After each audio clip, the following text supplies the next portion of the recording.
This is your PowerPoint for the PowerPoint quiz on wars in the early republic. So during the 1700s, when the American colonies were first being formed, Europe, North America, and most of the world was recreated in the notion as mercantilism economics. According to mercantilism economics, you needed to go out and extract resources from colonies, and every single major kingdom or nation was attempting to do this in Europe. This inevitably led to the problem of war. The whole idea of extracting resources was that you would mass manufacture them, and then you would use them to invest in your armies so that you could go out and get more resources.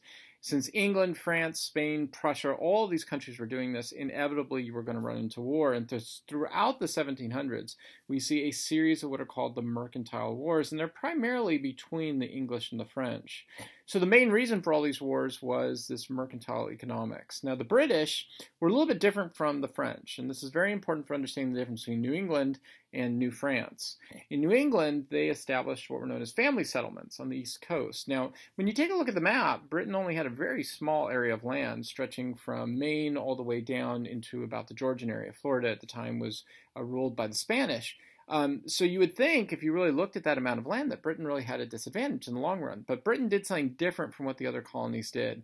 It established family settlements, and that allowed for stability over the long term. And Britain really was going to be able to have much more of a better chance of having their colonies do well in the long term because of these family settlements. On the opposite side, New France was a huge empire within North America. It stretched all the way from Canada down through the St. Lawrence River, down through the Mississippi, had that whole Louisiana territory, and then stretched down into the Mexican Gulf. So you would think that the French were the ones who would dominate over the long term, but the French made a huge mistake. And the mistake that they made was to establish military and trading outposts that were far apart from each other, and basically the only people really inhabiting these were military men and traders. And so you're really talking about young single men. They don't have families over the long term. That's not going to allow for much stability within that region. So this eventually leads into the major conflict that would take place not only in North America, but really throughout the world, and that was the French-Indian War in the 1840s. So Colonel Washington at the time, who was a colonel for the British Army, was sent out to survey land in the Ohio River Valley in Tennessee. When he got out there, he got into a fight with the French at Fort Necessity. And after that fight, a war was triggered, not only in North America, but throughout the globe. This, in many ways, many historians would see this as the First World War. Triggered a 7 years war back in Europe. Here in America, it was called the French and Indian War because both the English and the French would ally with different Native American groups. The French and the English allied with these groups, and at the end of the war, the British won. When the British won, they kicked the French out of North America, and this led to some very interesting effects. On the one hand, one of the biggest effects that would take place is that the French being gone allowed for English colonists now to feel a sense of stability. And they also saw a huge rise in a golden era of economic progress within the American colonies. So this took away that need for the English to defend them against the French, and that would lead for the possibility in the long term of Americans feeling more and more independent. A second major effect, though, is going to be the difference between the Americans and the Indians who were there. So during the French and Indian War, there was an attack that took place by a Native American called Pontiac. It's known as Pontiac's Rebellion. And even though Pontiac failed, he killed numerous different English settlers in his attacks. The British turned, and in fear of this, they decided to make an agreement with the Native Americans to cut a line in the sand known as the Proclamation of 1763 that English colonists could not pass by. The English colonists in North America saw this as a frontal insult to them for what they had done to support the British, and they saw this as the British just supporting these barbaric Indians who had supported at one point the French. So this leads into these turning points that were really going to cause a lot of anger for the American colonists. Now be careful, this big myth or stereotype is that the Americans wanted independence, and they wanted it from the start. Actually, it's not true. American colonists saw themselves as British. In many ways, they saw themselves as more British than the British back at home, and they wanted to reform the British from far away. So they really did as much as they possibly could to remain loyal throughout this time period. In fact, the Americans who wanted to completely break away were almost all of them were located up not only just in a colony, Massachusetts, but really within a city of that colony, Boston. And even amongst them, there was a huge disagreement on what the long-lasting trajectory should be, whether it should be independence or reform. The British had tried to maintain peace, as we talked about before, with the natives in the Ohio River Valley. The Indians there were the Huron and the Iroquois. The British eventually established the Proclamation of 1763, like we talked about before, limiting American colonist expansion, and that had to do with Pontiac's Rebellion. The other big problem that the British faced was a massive debt that had been created after the Revolutionary War. In order to try to solve this, their Prime Minister at the time, George Grenville, passed the Stamp Act of 1763, which was meant to raise money for the debt. Instead, it led to a massive protest. And the big claim amongst the American colonists was that the Stamp Act was wrong, not because of the amount that it charged, but because of the type of tax that it was. In the past, the Parliament justified its taxes on what were known as external taxes, meaning taxes on tariffs on trade. But this was the first time that they did an internal tax. And the argument was that an internal tax was not justified unless there was parliamentary representation, and there wasn't for American colonists. So eventually there were these massive Boston protests, and the Boston protests did eventually force the Parliament to give up on this. In fact, the next parliamentary Prime Minister who came to power, Lord Rockingham, would repeal the Stamp Act, but he would also pass what's known as the Declaratory Act. And the Declaratory Act basically stated that the reason why Parliament could both pass this tax and at the same time repeal the tax is because Parliament had a right or a supremacy over the colonists. So the causes of the Revolution. Eventually, Lord Rockingham was replaced by William Pitt, but at the time, William Pitt was too ill, and so he was temporarily replaced by Charles Townshend. Now, Charles Townshend hated the colonists, and he really had no sympathy for them whatsoever, but he did try to appease them at one point. He decided to adopt this whole notion of internal versus external taxes, and so he ended up raising taxes on imports, not upon internal taxes. He also had to move British troops into the colonist areas in order to try to make sure that there were no rebellions within Boston. And so he passed the Quartering Act, which required colonists to provide funds to house these British soldiers on the coast. The purpose was to stop these protests and to keep order. Charles Townshend, though, because of his attitude and his overall taxation policies, ended up creating a massive degree of dissent within the American colonies. So Charles Townshend created a massive problem within the American colonies.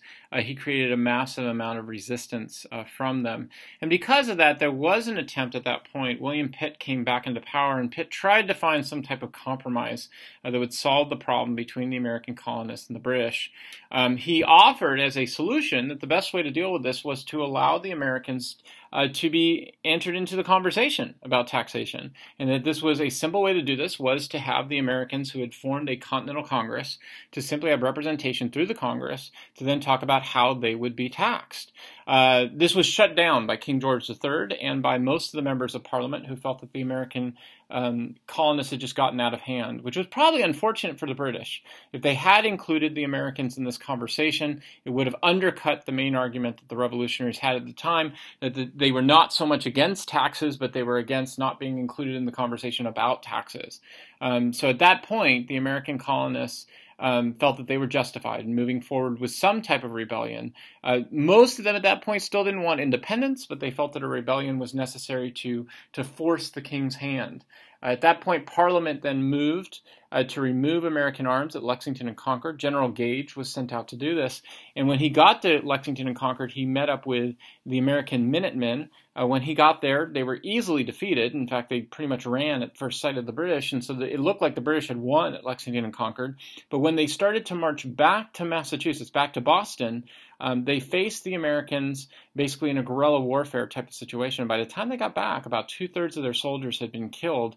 And that particular battalion that went out to meet the Americans never again fought in America because of how devastating that guerrilla warfare attack was.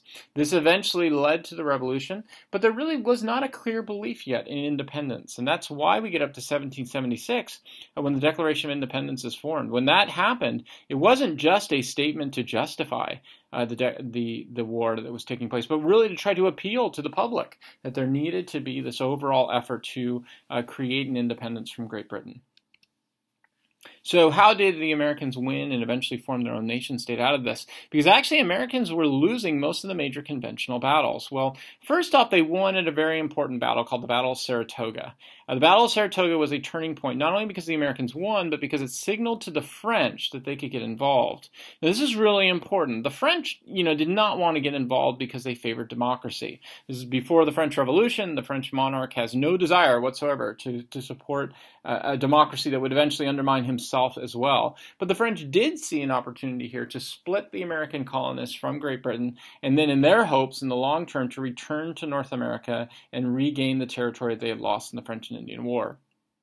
After the Battle of Saratoga, the French are able to supply weapons to the United States, to the Americans at that time period, and then eventually they would surround the British with naval attacks. And that took place when Lord Cornwallis of the British turned towards a strategy to separate the northern part of the American Revolutionary Movement from the South.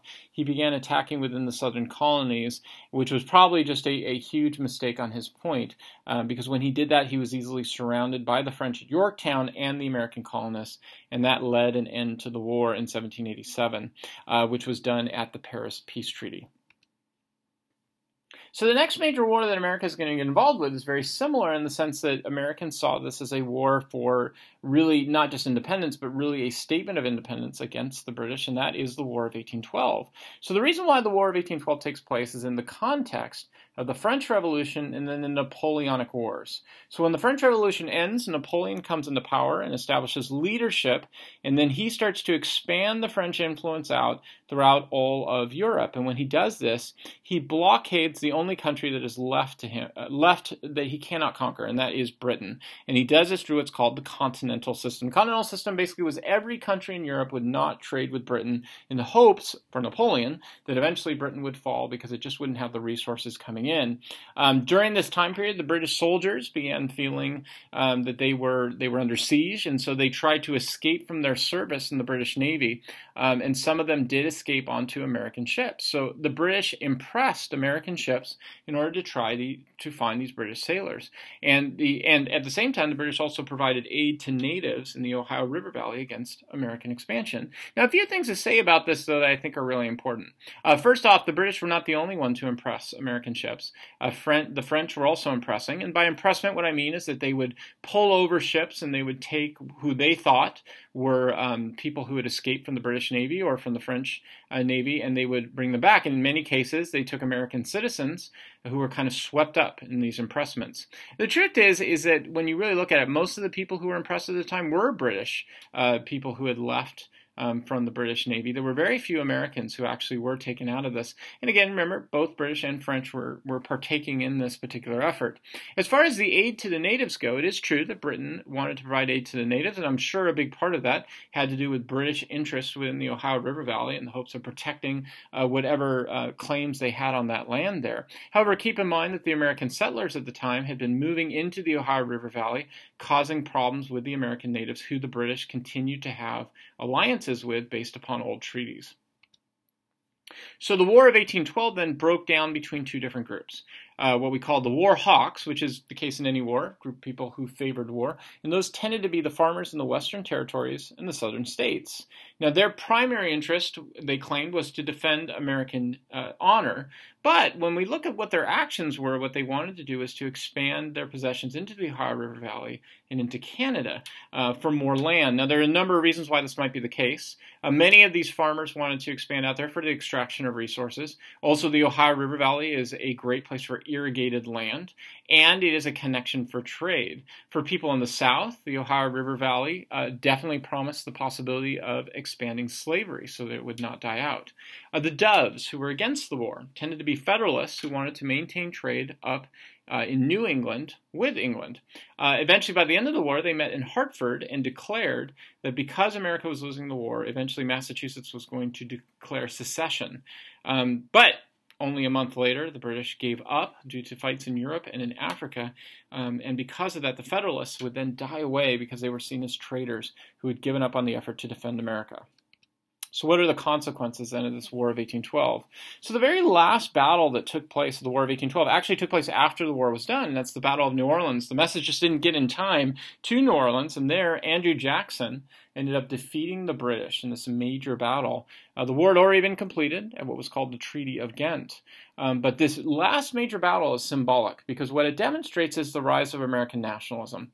For the first time, America really unites now as a single country.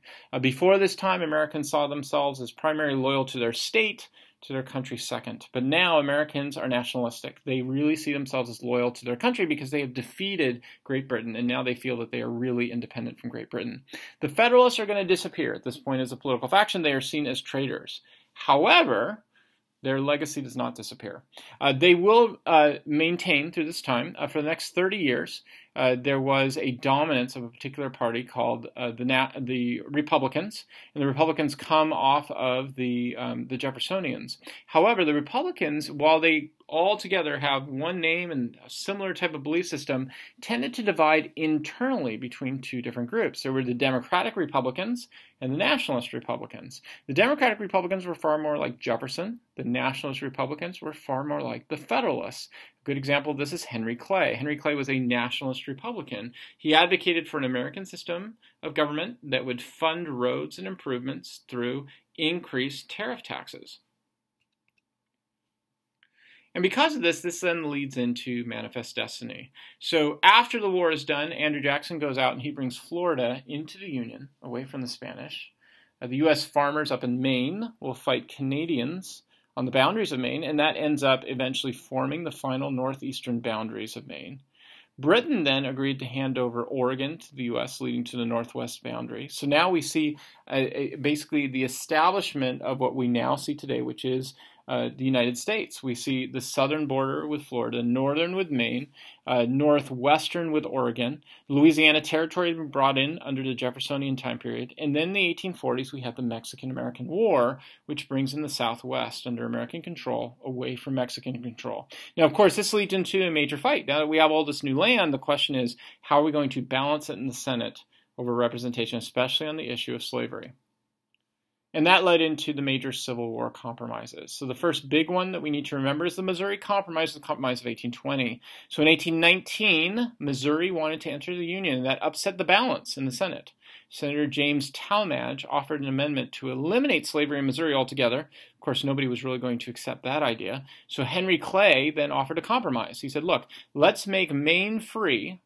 We'll carve that out of the northeastern area, and then we'll make Missouri a slave state, and that will balance things. But what's really important is what he offers next. Clay provided for what's called the 3630 parallel, which provided a dividing line in the middle of the country. Everything above it would be free, everything below it slave. And the idea was, as more and more territories came in, this would provide the solution going forward. Problem is, it didn't work that way. When the Mexican-American War was done, that line extended right through territories where people basically within those territories had differences. For example, after the Mexican-American War, there were new territories that wanted to enter the Union, including New Mexico, Nevada, Utah, and California. California actually is split by that 3630 line, but California voted to become a free state, causing an imbalance in the representation in the Senate. So now we had this huge problem. How are we, if the 3630 is not going to solve this, how do we solve it? So Henry Clay provided a compromise to get the South to agree to a way that we could solve this. And the way that we were going to solve it was this. The South would get a stronger Fugitive Slave Act.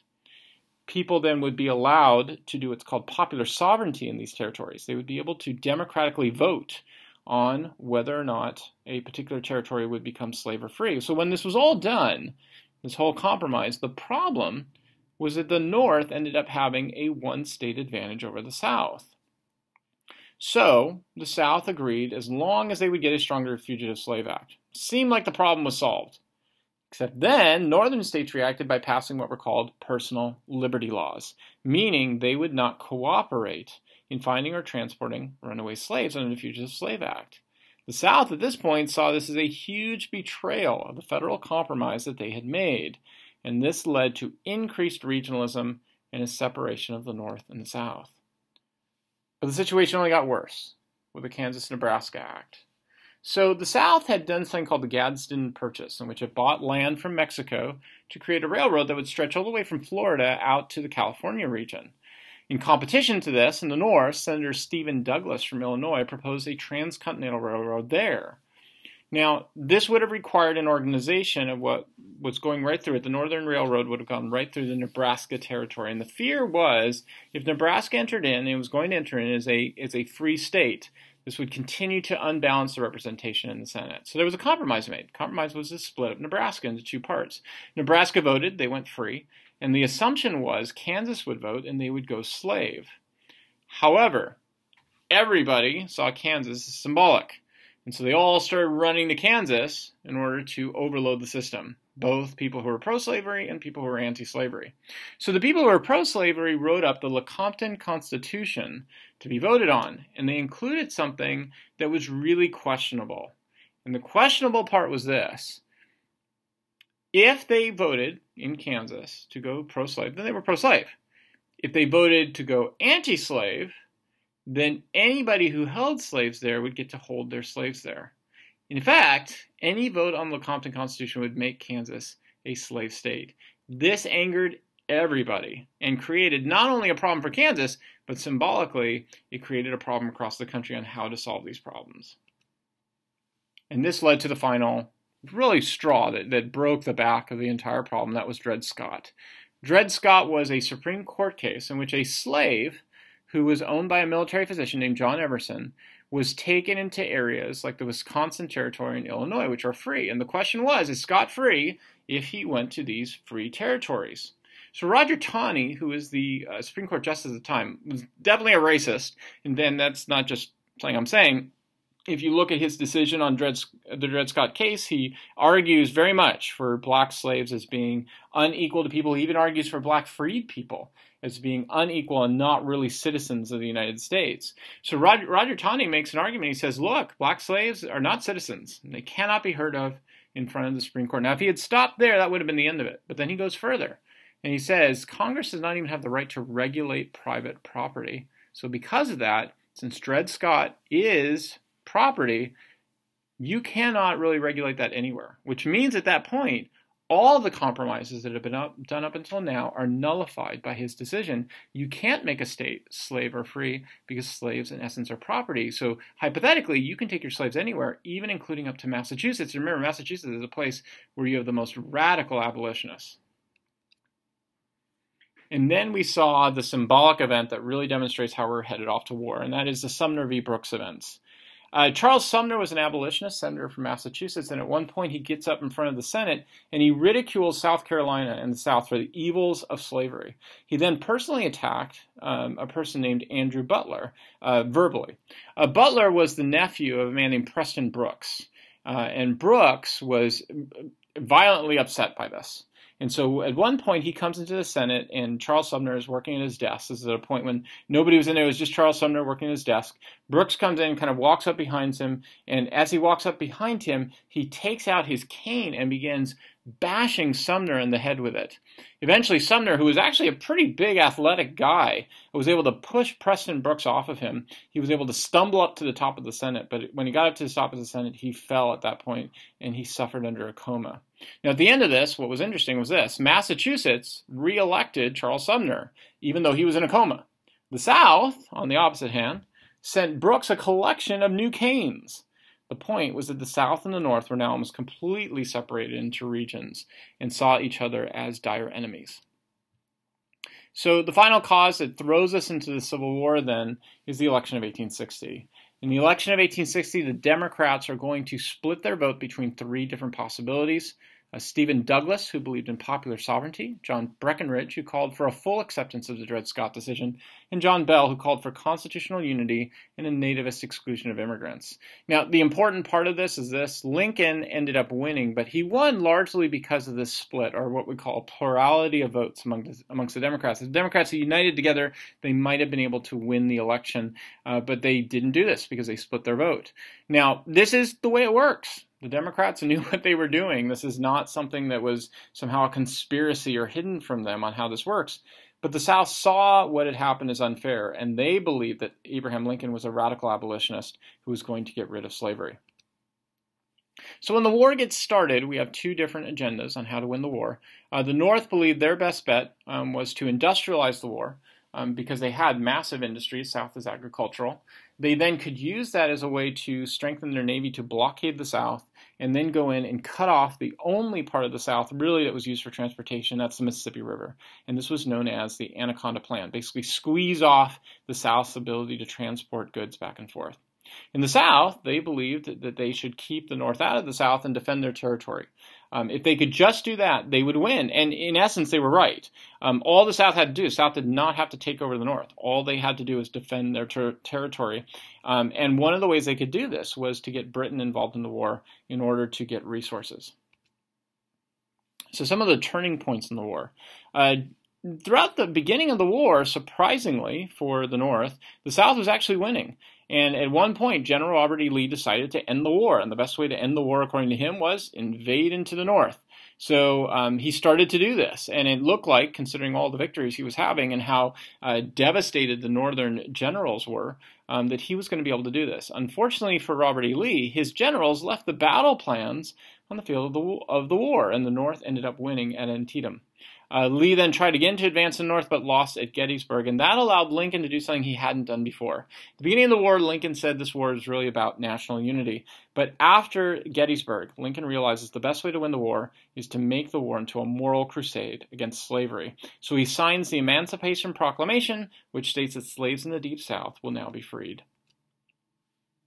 However, Lincoln knew by the time he got out to the election of 1864 that the war had not been going so well. So because of this, he really feared that he could lose the election, and if he did lose the election, this would mean that the North would pull out of the war and we would end up with some type of compromise situation in which either the country would be split or the other possibility is that slavery would remain in power. The Northern Democrats ran a peace candidate known as George McClellan. The Radical Republicans ran John C. Fremont, who promised to end slavery immediately, and Lincoln thought there was a good chance he was going to lose this election. And so he chose Andrew Johnson to be his vice president, who was a Democrat from Tennessee. He hoped that by having that ticket, he could draw people over in the North who were more moderate on these issues. Just at that time, the Northern Army won a key battle at the Shenandoah Valley, and so Lincoln was able to win the election by a massive electoral college vote. And this leads us up then to the end of the war. At the end of the war, Ulysses S. Grant took control over the Mississippi. That allowed then for General Sherman to march through Georgia and to use what's called total warfare, in which he burned fields to the ground and allowed his soldiers to just destroy the Georgian area in order to use psychological intimidation against the South. Grant then used his massive advantage of population to spread out Lee and tire his forces. In fact, literally, when Lee came up against Grant, this was the big contest that everybody was waiting for, Lee's forces were literally dropping in the field due to exhaustion.